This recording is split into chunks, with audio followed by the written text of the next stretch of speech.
T7 news நேயர்களுக்கு வணக்கம். சென்னையில 2வது விமான நிலையம் தேவைப்படுது அப்படின்னு கிட்டத்தட்ட 1909 காலகட்டத்திலேயே அது தேடுதல் பணி நடந்தது. இதுல பரந்தூர் விமான நிலையம் தேர்வு செய்யப்பட்டு அதுக்கான நடைமுறைகள் பணிகள் எல்லாமே நடக்க ஆரம்பிச்சது. ஆனால் இது ஸ்டாலின் அவர்கள் கொண்டு வந்தாங்க அப்படின்ற காரணத்துக்காகவே இப்ப இருக்கக்கூடிய முதலமைச்சர் விஜய் அவர்கள் அதை கைவிட்டுட்டாரு அப்படின்ற விமர்சனம் எழுந்திருக்கு. இது உண்மையாவே அரசியல் நோக்கத்துக்காக கைவிடப்பட்ட திட்டமா இல்லனா விவசாயிகளுடைய நலன் இதுல இருக்கா அப்படின்றதுதான் இந்த பதிவு நம்ம பார்க்க போறோம்.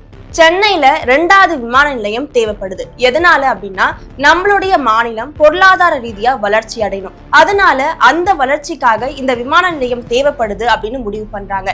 இது திமுக ஆட்சியில கொண்டு வந்தது கிடையாது. 1999லயே இதுக்கான பணி நடைபெறுது. அதுக்கப்புறம் 2007ல தான் கண்டிப்பா சென்னையில 2வது விமான நிலையம் வேணும் அப்படின்னு முடிவெடுக்கப்படுறாங்க. அதுக்கான திட்டங்கள் நடைபெறுது. அதற்கு பிறகு ஜெயலலிதா அவர்கள் மறைந்ததுக்கு அப்புறமா 2012 காலகட்டத்துல கண்டிப்பா சென்னைக்கு 2வது விமான நிலையம் வேணும்னு முடிவு பண்றாங்க. அதற்கு பிறகு ஜெயலலிதா அம்மையார் மறைந்ததுக்கு அப்புறமா EPS அவர்கள் வந்தது பிறகு 4 இடங்களை தேர்வு பண்றாங்க. என்னென்ன இடங்கள் அப்படின்னா திருப்போரூர், பரந்தூர், படாலம், பன்னூர், இந்த 4 இடங்களை தேர்வு பண்றாங்க. இதுல தொழில் ரீதியா எந்த இடத்துல தேர்வு எடுக்கலாம்னு நிறைய பரிசீலனைகள் வருது. இதுல கிட்டத்தட்ட பரந்தூரை தேர்வு பண்றாங்க. ஆனா அதுக்கான அறிக்கை அப்ப வெளியாகல. அது அப்படியே கிடப்புல போடப்படுது. எதனால அப்படின்னா அந்த இடத்தை தேர்வு செய்யறாங்க அப்படின்னா அந்த நிலத்தை கையகப்படுத்தணும். அதுக்கான வேலைப்பாடுகள் நிறைய இருந்தது. இத அப்படியே அதிமுக ஆட்சி காலத்துல கிடப்புல போட்டாங்க. 2021ல MK ஸ்டாலின் அவர்கள் ஆட்சிக்கு வராங்க. அந்த சமயத்துல 1 டிரில்லியன் பொருளாதார வளர்ச்சி அப்படின்னு ஒரு திட்டத்தை கொண்டு வராங்க. அதுல ஒரு பகுதி தான் இந்த பரந்தூர் விமான நிலையத்தை கட்டணும்னு முடிவு பண்றது. 2028 ஆகஸ்ட் மாதம் ஸ்டாலின் அவர்கள் ஒரு அறிக்கையை வெளியிடுறாங்க. அந்த அறிக்கையில என்ன குறிப்பிடுறாங்க அப்படின்னா சென்னையில 2வது விமான நிலையம் தேவைப்படுது. எதனால அப்படின்ற காரணத்தை முன்வைக்கிறாங்க. தொழில் வளர்ச்சிக்கு இந்த விமான நிலையம் ரொம்பவே முக்கியமா தேவைப்படுது. முதலீட்டாளர்கள் வராங்க, அதற்காகவும் இந்த விமான நிலையம் தேவைப்படுது. அது மட்டும் இல்லாம இன்னும் 5 வருஷத்துல பயணிகளுடைய எண்ணிக்கை, விமான பயணிகளுடைய எண்ணிக்கை அதிகரிக்கும். அப்ப மீனம்பாக்கத்துல இருக்கிற ஒரு விமான நிலையம் மட்டும் பத்தாது. அதனால கண்டிப்பா 2வது விமான நிலையம் வேணும் அப்படின்னு தேர்வு பண்றாங்க. அப்பதான் பரந்தூரை தேர்வு பண்றதா அறிக்கையில வெளியிடுறாங்க. அந்த சமயமே நிறைய எதிர்ப்பு எழுது. எதனால அப்படின்னா பரந்தூரை சுத்தி இருக்கக்கூடிய கிராம மக்கள் எல்லாரும் விவசாயத்தை நம்பிதான் இருக்காங்க. அவங்களுடைய வாழ்வாதாரம் பாதிக்கப்படுது. விவசாயம் 100 நாள் திட்டத்துல பணி செய்யக்கூடியவங்க தான் அங்க அதிகமா இருக்காங்க. இந்த ஒரு சூழ்நிலையில அரசாங்கத்துடைய இந்த அறிவிப்பை மக்கள் ஏற்கல. இதை எதிர்த்து கடுமையான போராட்டத்தை முன்னிறுத்துறாங்க. அரசு இது உணர வேண்டும். இந்த பகுதியிலே விமான நிலையம் அமைந்தால் இங்கு ஒரு தடுப்பணை போல் இந்த ஏரியா, இந்த பகுதி, இந்த விமான நிலையத்தால் ஒரு தடுப்பணை ஏற்படுத்தப்பட்டு மிக பயங்கரமாக மோசமான விளைவுகளை பக்கத்து கிராமங்களில் ஏற்படுத்தும். இந்த பகுதி விமான நிலையத்துக்கு உகந்த பகுதியா? நிச்சயமாக இந்த பகுதி உகந்த பகுதி இல்லை என்று இந்த கிராமத்துடைய விவசாயி என்ற அடிப்படையில் நாங்கள் இங்கு விளக்குகிறோம். மிக அதிகப்படியான வெள்ளப்பெருக்கு ஏற்பட்டிருக்கிறது. இது விமான நிலையம் அமைக்கக்கூடிய உகந்த பகுதி அல்ல. இந்த இடத்தில் ஏற்படுகின்ற இந்த வெள்ளப்பெருக்கு கொசஸ்தலை ஆற்றிலே சென்றடையக்கூடிய இந்த நீர், இது எந்த வகையில் இந்த பகுதி விமான நிலையத்துக்கு சாத்தியமாகும் என்பதை மத்திய மாநில அரசுகள் உணர வேண்டும் என்று அரசுக்கு தெரிவித்துக் கொள்கிறோம். இதுக்கு எல்லாத்தையும் தாண்டி திமுக அமைச்சர்கள் ஒரு கூட்டம் போடுறாங்க. பரந்தூர் மக்களை போய் சந்திச்சு இதற்கான தீர்வு என்னன்னு பேசப்படுது. அப்பதான் நாங்க நிலத்தை வாங்கிக்கிறோம், அதுக்கான நில மதிப்பு 3 மடங்கு அதிகமா நாங்க கொடுக்கிறோம் அப்படின்றத திமுக அமைச்சர்கள் சொல்றாங்க.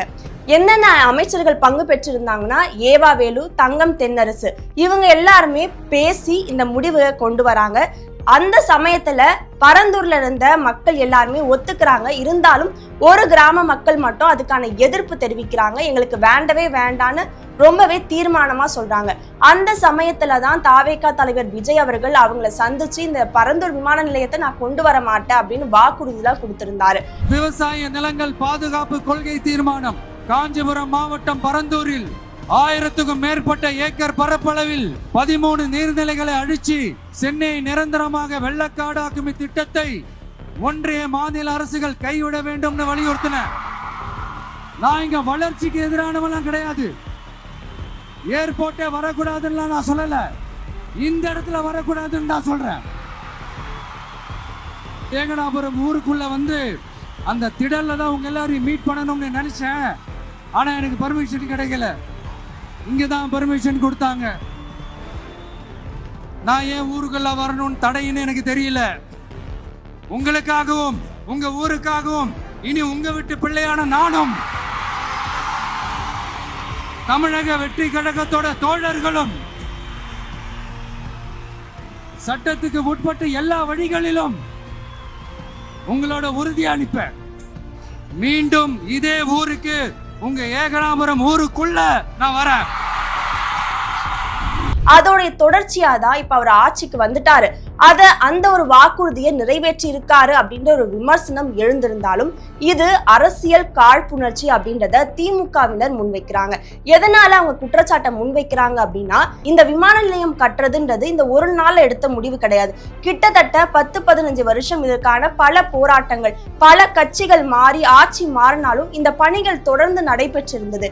தாவேக அரசு எதை பத்தியுமே யோசிக்காம இந்த ஒரு முடிவை எடுத்திருக்காங்க அப்படின்ற விமர்சனத்தை தான் திமுகவினர் முன்வைக்கிறாங்க. அது மட்டும் இல்லாம 5746 ஏக்கர் நிலத்துல மொத்தமாவே அது பட்டா நிலம் கிடையாது. 3700 ஏக்கர் மட்டும்தான் பட்டா நிலத்துல இருக்கு. மீதி இருக்கிற நிலம் எல்லாமே அரசுக்கு சொந்தமானதுதான். இதுல அந்த 3700 ஏக்கருக்கான மதிப்பீடு, அதாவது அந்த நிலங்களை வாங்குறதுக்கான பணத்தை மட்டும்தான் தமிழக அரசு கொடுத்திருக்காங்க. அதுலயும் 3 மடங்கு அதிகமா, அந்த சந்தை விலைக்கு அதிகமா தான் தமிழக அரசு கோட் பண்ணி கொடுத்திருக்காங்க. அத அந்த மக்களுமே வாங்கிட்டாங்க. இப்ப இருக்கக்கூடிய பிரச்சனை என்னன்னா, தமிழக அரசு இந்த பரந்தூர் விமான நிலையத்தை கைவிட்டுட்டாங்க. அப்ப அந்த நிலத்தை வாங்கினவங்களுக்கு என்ன சொல்ல போறாங்க? இப்ப மறுபடியும் அவங்க கிட்ட பணத்தை திருப்பி கேட்பாங்களா அப்படின்னு நிறைய விமர்சனங்கள் இருக்கு. தமிழக அரசு மட்டும் இல்ல, நம்ம ஒரு இடத்துல நிலத்தை வாங்கிட்டோம், தமிழக அரசு இல்லாம அரசாங்கம் ஒரு நிலத்தை வாங்கிட்டாங்க, கையகப்படுத்திட்டாங்க அப்படின்னா கண்டிப்பா அதை திருப்பி கொடுக்க கூடாதுன்றதுதான் சட்டமே. அப்படி இருக்கும்போது தமிழக அரசு என்ன முடிவு எடுப்பாங்கன்னு நிறைய கேள்விகள் இருந்தது. இதற்கான பதில தான் தொழில்துறை அமைச்சர் கீர்த்தனா அவர்கள் சொல்லியிருக்காங்க. அது என்ன அப்படின்னா, பரந்தூர் கிராமத்துல மழை இல்லைனாலும் அங்க விவசாயம் நல்லாதான் இருக்கு. நாங்க விவசாய ரீதியா தொழில் வளர்ச்சியா அங்க கொண்டு வருவோம் அப்படின்றத சொல்லியிருக்காங்க. திமுக அரசு ஏன் இதை கவனிக்கல?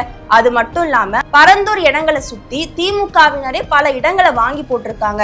அதனாலதான் ரொம்பவே இதுக்காக மனக்கடுறாங்க அப்படின்றத குற்றச்சாட்டாவே தாவேக அரசு முன் வச்சிருந்தாங்க. இதை எல்லாத்தையும் தாண்டி இதுல மக்களுடைய ஒரு கணிப்பும் இருக்கு, மக்களுக்கான அவசியமும் இந்த இடத்துல இருக்கு.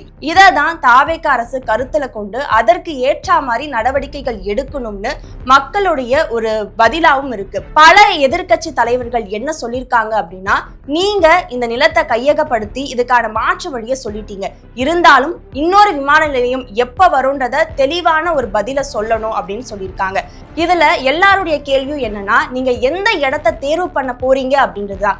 மறுபடியும் ஒரு இடத்தை தேர்வு பண்ணி அதுக்காக மத்திய அரசோட ஒப்புதல் வாங்கி மறுபடியும் சென்னையில 2வது விமான நிலையம் வரத்துக்கு அதுவே 10-15 வருஷத்துக்கு மேல ஆக போகுது. இப்ப எல்லாருடைய கேள்வியும் என்னன்னா, தமிழக அரசு நாங்க இதுக்கு மாற்றி இடத்தை சொல்லுவோம், எந்த இடத்துல விமான நிலையம் வரப்போகுதுன்னு தான் எல்லாருடைய கேள்வியாகவும் இருந்தது. அப்படி எந்த இடத்தை தமிழக அரசு தேர்வு பண்ணாலும் அது விவசாய நிலமா இருக்கக்கூடாது, நீர்நிலைகளுக்கு உட்பட்டு இருக்கக்கூடாது. ஏன்னா இப்ப பரந்தூர் விமான நிலையம் ரத்து பண்ணதுக்கு இதுதான காரணமா சொல்லியிருந்தாங்க. அப்படி இருக்கும்போது சென்னைக்கு அருகாமையில இந்த மாதிரி இடம் 5700 ஏக்கர்ல எந்த இடம் இருக்குன்றதுதான் ஒரு மிகப்பெரிய கேள்வியா எழுந்திருக்கு. இதற்கான பதில கண்டிப்பா தாவேக அரசு சொன்னா மட்டும்தான் இது எல்லாருக்குமே பூர்த்தியாகிற ஒரு பதிலாவும் பார்க்கப்படும். இந்த பரந்தூர் விமான நிலையம் அப்படின்றது ஒரு உட்கட்டமைப்பு இன்னும் 5 ஆண்டுகளுக்கு அப்புறமா ஒரு மிகப்பெரிய வளர்ச்சியை ஏற்படுத்தும் அப்படின்ற ஒரு நம்பிக்கை தான் எல்லார் மத்தியிலும் இருந்தது. விவசாயிகளை பாதிக்கக்கூடிய ஒரு விஷயமா இருந்தாலும் இன்னும் பொருளாதார ரீதியாகவும் சரி, தொழில் வளர்ச்சியிலும் சரி, தமிழகம் இன்னும் மென்மேலும் வளரும் அப்படின்றதுதான் இதற்கு முன்னாடி இருந்த திமுக ஆட்சியா இருக்கட்டும், இதற்கு முன்னாடி விமான நிலையம் கொண்டு வரணும்னு முடிவு பண்ண அதிமுகவா இருக்கட்டும், எல்லாருமே இந்த ஒரு நோக்கத்துக்காக தான் பரந்தூர் விமான நிலையத்தை தேர்வு பண்ணாங்க.